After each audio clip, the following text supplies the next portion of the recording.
Bonjour à tous, au programme de cette nouvelle revue de presse, le gouvernement dévoile une batterie de mesures précisant l'instauration du prélèvement à la source en 2018, la mise en place du versement unique des pensions de retraite aux polypensionnés est repoussée au 1er juillet 2017, et les taux de crédit immobilier n'en finissent plus de chuter.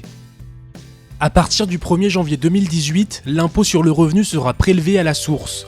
Les revenus de 2016 seront imposés en 2017 et les revenus de 2018 en 2018. Ce qui veut dire que les revenus de 2017 ne seront pas taxés. Mais pas question pour le gouvernement que certains contribuables en profitent pour faire de l'optimisation fiscale, rapporte le journal du dimanche. En réalité, un certain nombre de revenus de 2017 vont être taxés. Seront concernés notamment les dividendes, les plus-values immobilières ou encore les indemnités de rupture de contrat de travail. Et pour que les contribuables ne soient pas tentés de cacher ces revenus dits exceptionnels, Bercy va instaurer une clause générale anti-optimisation, peut-on lire dans le Figaro.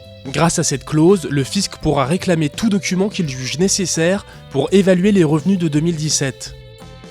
2 ans après, la réforme des retraites 2014 n'est pas encore terminée. Le versement unique des pensions de retraite aux assurés relevant de plusieurs régimes a été décalé au 1er juillet 2017, apprend-on sur lerevenu.com.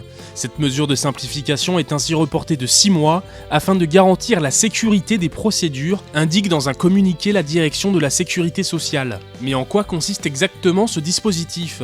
Le paiement unique des retraites pour les polypensionnés prévoit que certains assurés qui ont cotisé à différents régimes de retraite de base durant leur carrière ne vont plus percevoir qu'une seule pension retraite de base au lieu de plusieurs, peut-on lire surtout sur mesfinances.com.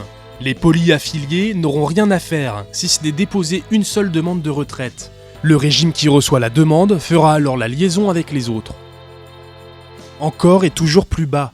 Les taux de crédit immobilier ont continué de baisser au mois d'août pour s'établir en moyenne à 1,64% sur 20 ans, peut-on lire sur pap.fr. Un chiffre en repli de 0,05% par rapport à juillet. Et cela ne devrait pas s'arrêter là. Selon Maël Bernier de meilleurtaux.com, interrogé par la Vie-Immo, les banques n'ont toujours pas atteint leurs objectifs commerciaux pour 2016. Ces dernières devraient donc continuer à rester agressives sur la conquête de nouveaux dossiers afin de ne pas prendre trop de retard. C'est tout pour cette nouvelle revue de presse, on se retrouve très vite pour un nouveau point sur l'actualité des finances.